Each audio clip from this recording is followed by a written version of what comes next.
Welcome back. వాళ్ళ చర్చలో పాల్గొంటున్నారు కేఎస్ ప్రసాద్ గారు, సీనియర్ అనలిస్ట్, నాగమల్లేశ్వరి గారు, వైఎస్ఆర్సీపీ నాయకురాలు, Venkatareddy Karumuri garu, YSRCP joint secretary. S Prasad garu, ఒక బేతాళుడి కథలు తయారు చేసుకొని, ఎందుకంటే ఎన్నికలకు ముందు ఏం చెప్పారో, తమాషా ఏంటంటే చంద్రబాబు నాయుడు గారు, లోకేష్ గారు ఏం ప్రచారం చేశారు ఎన్నికల సమయంలో, అదే కథ ఈరోజు సిఐడి కూడా దానికి ఒక రూపం తీసుకొచ్చేటటువంటి ప్రయత్నం చేస్తున్నట్టుగా కనిపిస్తోంది. కేసినేని చిన్ని వ్యాపార భాగస్వామి అయినటువంటి రాజ్ కేసిరెడ్డిని తీసుకొచ్చి అతనితో వాంగ్మూలం ఇప్పించి ఈ కేసును వాళ్ళు అనుకున్న రూపంలో నడిపించేటటువంటి ఒక ప్రయత్నం చేస్తున్నారు. అందులో భాగంగా ఆయన చెప్పినట్టుగా చెబుతున్నటువంటివి, ఆయన వాంగ్మూలం ఇచ్చారని చెబుతున్నటువంటివే తీసుకున్నా అందులో ఎక్కడా కూడా ఆయన సంతకం లేదు. ఇదే విషయాన్ని రిమాండ్ రిపోర్ట్లో కూడా క్లియర్గా పెట్టారు.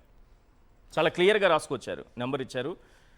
For investigation purpose duly signed by the mediators, however the accused refused to sign and the above confessional statement. ఎవరైతే స్టేట్మెంట్ ఇచ్చారంటున్నారో వాళ్ళే సంతకం కూడా పెట్టరని రిఫ్యూజ్ చేశారని ఇందులో రాసుకొచ్చారు. అసలు ఏం జరుగుతుంది? లేని లిక్కర్ స్కామ్ను సృష్టించే ఒక ప్రయత్నం జరుగుతోందా? ముందుగా సాక్షి ప్రేక్షకులకు నమస్కారం అండి, అలాగే ప్యానల్లోని పెద్దలకి మీకు కూడా నమస్తే అండి. సార్, నాకు కొన్ని తెలిసి కూడా మీరు ఒక సీనియర్ జర్నలిస్ట్ అయ్యండి అమాయకంగా కొన్ని ప్రశ్నలు అడుగుతారు, నాకు చాలా బాధేస్తూ ఉంటుంది సార్. ఎందుకంటే ఇప్పుడు వివేకానంద రెడ్డి గారి మర్డర్ విషయంలో 464 అని చెప్పి ఎవరైతే ఉన్నారో వాళ్ళందరి దగ్గర రామ్ సింగ్ అనేవాడు తీసుకున్న వాంగ్మూలాలను ఒక్కసారి రీకలెక్ట్ చేసుకుంటే దాన్ని మళ్ళీ తిరిగి సుధా సింగ్ మేడం గారికి ఇచ్చిన వాంగ్మూలం, రామ్ సింగ్కి ఇచ్చిన వాంగ్మూలం, తదనంతరం సిబిఐ పునర్దర్యాప్తుకు మళ్ళీ పునరాలోచించడం ఒకసారి గమనించుకోగలిగితే అత్యంతం. మీరు ఇంకోటి ఏంటంటే, మీకు చిన్న క్లూ ఏంటంటే జనాలందరికీ అర్థమయ్యే భాషలో చెప్పాలంటే, అలా గంగతో రాంబాబు అని ఒక సినిమా ఉంటుంది. అందులో బ్రహ్మానందం గారు మూతి ఎల్లరికి మునిపై చచ్చిపోతే ఏమవుతుందో, నెక్స్ట్ ఏమవుతుందో స్లైడ్లు రెడీ చేసుకుని కూర్చుని ఉంటారు.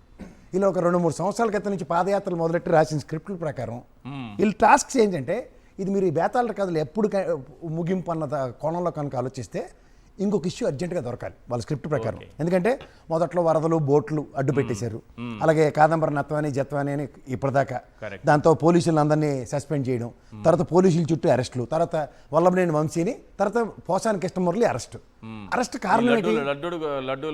ఇంకా ఉండండి సార్, ఇంకా అక్కడ దాకా వెళ్ళలేదు. ఇక్కడ ముందు ఈ విషయాలు వాళ్ళ గాబరా, వాళ్ళ ఆతృత ఏంటంటే ఎవరిని దొరికితే ఆయన అరెస్ట్ చేసేసి సంతృప్తి పడిపోదాం అన్న దగ్గర. రంగులు 3,000-4,000 కోట్ల దగ్గర అమాయకంగా చిన్నపిల్లని చేసి పవన్ కళ్యాణ్తో 199.50 లక్షలు అని చెప్పించడం, ఆడతారు ఏకంగా రోజమ్మని అరెస్ట్ చేసేస్తారు, ఇంక అయిపోయింది, ప్రపంచం తెరబడిపోయింది. దాని దగ్గర కాగ్ రిపోర్ట్ ప్రకారం యాక్యురేట్ ఫిగర్స్ని ఎప్పుడైతే ఎస్టాబ్లిష్ చేశారో గౌరవ అసెంబ్లీ వేదికగా, ఇవన్నీ గమనించిన తర్వాత మీరు అన్నట్టు లడ్డూలు, స్టాంపేడ్లని, ప్రతి దానికి ఒక డైవర్షన్ పాలిటిక్స్. ఇప్పుడు గోడ అడిపోయింది, అక్కడ 7 చచ్చిపోయారు, అక్కడ లడ్డూలు మనోడు వైకుంఠ ఏకాదశికి ఆ బిఆర్ నాయుడు సొంత తెలివితేటలు ప్రదర్శించిన పాపానికి అనవసరంగా చచ్చిపోయిన అభాగ్యుల్ని పరిరక్షించడానికి ఆల్టర్నేటివ్ మెకానిజం క్రియేట్ చేసుకుంటూ వస్తున్నారు. ఇప్పుడు మీకు ఒక లాజికల్ థింకింగ్ ఏంటంటే, ఈ లిక్కర్ స్కామ్ని ఎంత బొంబార్డ్ చేద్దాం అంటే, టిట్ ఫర్ టాట్ కథలు అంటారు, పొలిటికల్ వెంజెంటర్స్ అంటారు వీటిని. లిక్కర్ స్కామ్లో A3గా ఉన్న చంద్రబాబు నాయుడు గారి ఆయనలో జరిగిన దరిద్రం ఎంతో, ఎక్స్చెక్కర్కి 6,500 కోట్లు, ఇది మీరు అన్నట్టు ప్రివిలేజ్ ఫీజెస్ ఏవైతుంటే బార్లకు కానీ వీళ్ళకి కానీ సిండికేట్ల కింద ఫామ్ అయిపోయి మెటీరియల్ ఎవరెవరికి ఇచ్చారో ఆ రోజు తేల్చుకోమనండి. ఒకరోజు మీరు నేను ఇంత ఎస్టాబ్లిష్ చేయక్కర్లే, ఒక పని సులభంగా రూపాయి ట్యాక్స్ కట్టకుండా రూపాయి ఇచ్చేయకుండా ఉంటావు, చాడేయకుండా నేనే చెప్తున్నాను, నాకు మెటాయి ఉంది, నేను పని చేయను, నీకు ట్యాక్స్ తగ్గించాలంటే ఏం చేయాలన్న దగ్గర స్ట్రాటజీస్ మా దగ్గర ఉంటాయి. అంటే బార్లు నడిపేవాళ్ళు, ఈ దుకాణాలు నడిపేవాళ్ళు అందరూ వచ్చి చంద్రబాబు నాయుడు గారికి ఒక వినతి పత్రం ఇచ్చారు, మా ప్రివిలేజ్ ఫీజు తగ్గించండి సార్. వినతి పత్రం చాలా బరువుగా ఉంది కిందన, బరువును గమనించాలి మీరు. అందుకే అక్కడే మీ సీనియర్ జర్నలిజం ఎక్కడో దాచేస్తారు మీరు, అప్పుడే బాధ వస్తుంటుంది మాకు. ఒక ఫీజు రద్దు చేసిన విషయంలో ఎక్స్చెక్కర్కి 6,500 కోట్లు నష్టం కలిగిందంటే దాని మీదే కదా సిఐడి ఎంక్వైరీ చంద్రబాబు నాయుడు గారు గవర్నమెంట్లో చేసిన అవకతవకలను ఎస్టాబ్లిష్ చేస్తూ ఒక consultant figure almost 25,000 crores establish చేసినప్పుడే కదా సిఐడి ఎంత ప్రొయాక్టివ్గా పనిచేసిందో గమనించగలిగాం. A3 ఈయనే, A2 ఎవరు? A1 ఎవరు? Beverage corporation chairman. A2 ఎవరు? కొల్లు రవీంద్ర గారు, ఎందుకు ఎక్సైజ్ శాఖ మంత్రి. 3వ వారు ఈయన గౌరవ ముఖ్యమంత్రి గారు. ఈ పాలసీ మేకింగ్, పాలసీ డెసిషన్స్ ఎవరు ఉంటాయి? క్యాబినెట్ మంత్రి, క్యాబినెట్లో తీసుకున్న నిర్ణయాలకి బాధ్యులు ఎవరు? ఇవాళ ఈ విషయాలకు వస్తే మీరు అన్నట్టు లడ్లు అయిపోయి, ఇక్కడ గోళ్ళ బడిపడలు అయిపోయి అన్నీ అయిపోయిన తర్వాత ఇప్పుడు కలకల్లాడుతూ కేసు ఏంటంటే, ఎందుకంటే వల్లంనేని వంశీకి కూడా సాయంత్రం బెయిల్ వచ్చింది. ఇవాళ ఎక్కడి నుంచే భారతీయ సిమెంట్స్ డైరెక్టర్ అనుకుంటాను ఆయన తీసుకొచ్చి ఇవాళ బాలాజీ గోవిందప్పని తీసుకొచ్చి బలవంతం అన్నమాట. అంటే ఇంకెవడు ఇంకేదో కంపెనీలో పని చేయకూడదు, మనశ్శాంతిగా ఉండకూడదు, ప్రతిదానికి ఎక్కడో దేరవుతుంది. ఇప్పుడు ఈ గవర్నమెంట్లో నెక్స్ట్ మీకే ఉంటుంది దుకాణం, ఇటు తిప్పి మీరు కూడా ఇక్కడే పనిచేస్తారు కాబట్టి మీకు పేరు కూడా దేంట్లోనే వేసేస్తారు. ఆల్రెడీ డెఫమేషన్ కేసులు వేస్తారు కదా మీ మీద. అలాగే మీరు ఇంకోటి గమనించగలిగితే, ఇక్కడ మీరు ఈ 6,500 కోట్లు ఎక్స్చెక్కర్కి నష్టం కలిగిస్తూ 25,000 కోట్లు uneven transactions were taken place in 14-19. ఇప్పుడు 19-24 మనం లిక్కర్ విషయం మాట్లాడదాం. అవును. బ్రెవరేజ్ కార్పొరేషన్ మనకి 20,000 కోట్లు అప్పిస్తానండి. 2 ఫేజుల్లో 4,000 కోట్లు ఇచ్చింది. మిగిలిన 12,000 కోట్లు ఎందుకు ఇవ్వలే?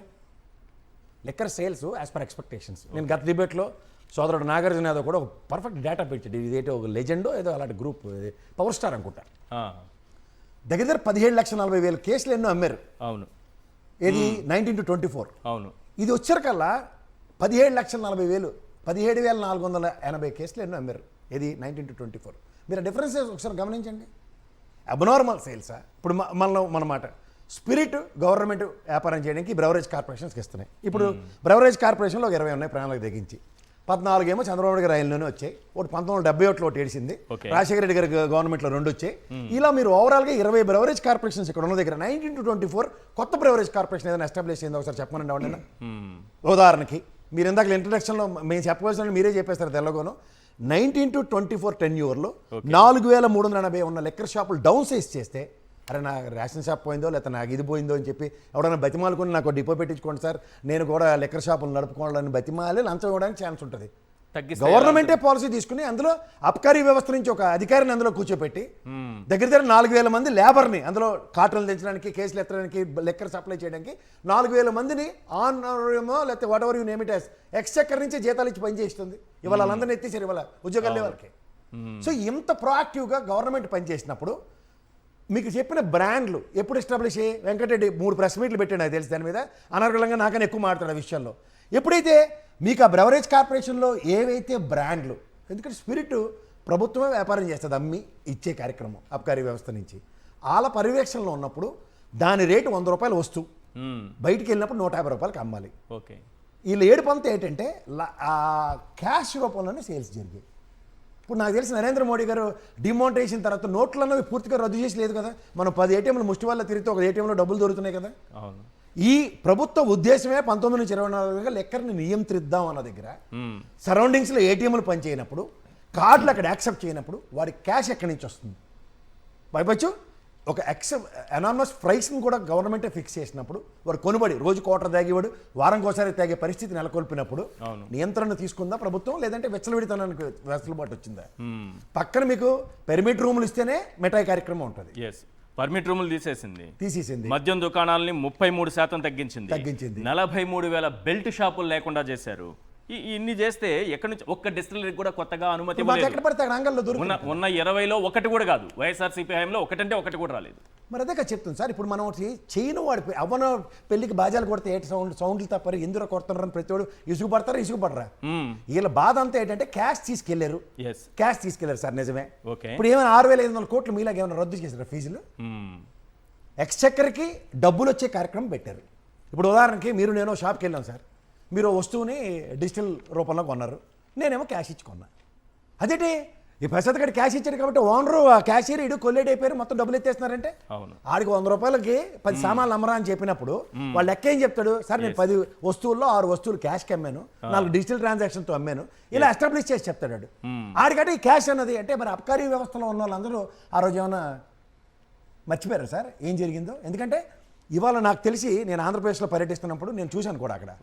సే ఫర్ ఇన్స్టెంట్ నిన్న సేల్స్తో ఇవాళ కంపేర్ చేస్తే మధ్యాహ్నం 11 గంటలకు 12 గంటలకు సేల్స్ చేస్తారు, తాళం పెట్టుకు వెళ్ళిపోయాడు రిజర్వ్ బ్యాంక్ గవర్నర్లకు. కరెక్ట్. ఆ సాయంత్రం 6-7 దాకా కూడా కూర్చోవలసిన అవసరం ఉండేది కాదు. సో ఇలాంటి పరిస్థితుల్లో అన్అవాయిడబుల్ సర్కమ్స్టాన్సెస్లో అసలు ఇవాళ జగన్మోహన్ రెడ్డి ప్రభుత్వం ఓడిపోవడానికి కూడా liquor is one of the reason. వెచ్చలవిడిగా దొరకట్లేదని. సంక్షేమ పథకాలు అంతున్నాయి, డబ్బులు జేబులో ఉన్నాయి, ఖర్చు చేయడానికి మా దగ్గర లెక్కర్ షాపులు లేవని బాధగా ఓట్లేదు. ఇది కూడా గమనించమనండి. ఇది వన్ ఆఫ్ ద రీజన్స్ అన్నప్పుడు వీళ్ళు టాలరెన్స్ ఏముంది?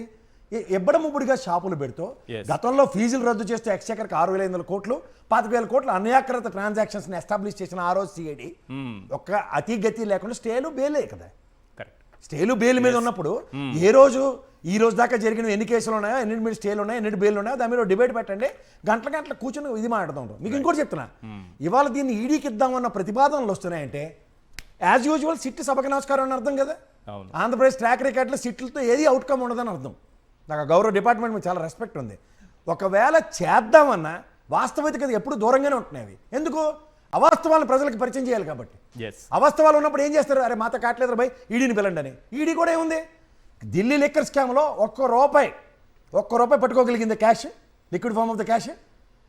మాటలు మాత్రం 150 కోట్లు 200 కోట్లు వాళ్ళ ప్రభుత్వాలు అన్ని దింపడానికి ఉపయోగపడ్డాయి. ఇక్కడ మీరు ఒకటి గమనించండి. ఇక్కడికి మీరు ఇందులో అసలు సెన్సిటివ్ పాయింట్ అక్కడ ప్రైవేట్కి అప్పగించడంలో జరిగింది, ఒక స్కామ్ జరిగింది అంటున్నారు.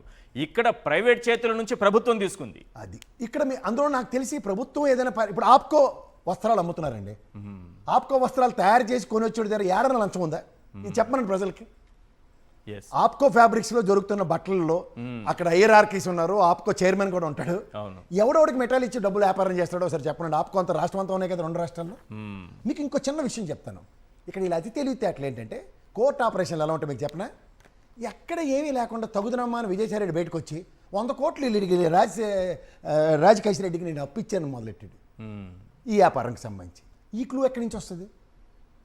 ఇప్పుడు మీరు నేను డిబేట్కి వచ్చే ముందు ఓ 10 రూపాయలు నేను సోడా తాగి వస్తాను అన్నప్పుడు ఇచ్చాను అనుకోండి. ఈ డిబేట్లో నేను హైలైటెడ్ పాయింట్ కింద చెప్తున్నానంటే ఏమైనా అర్థం ఉందా దాంట్లో?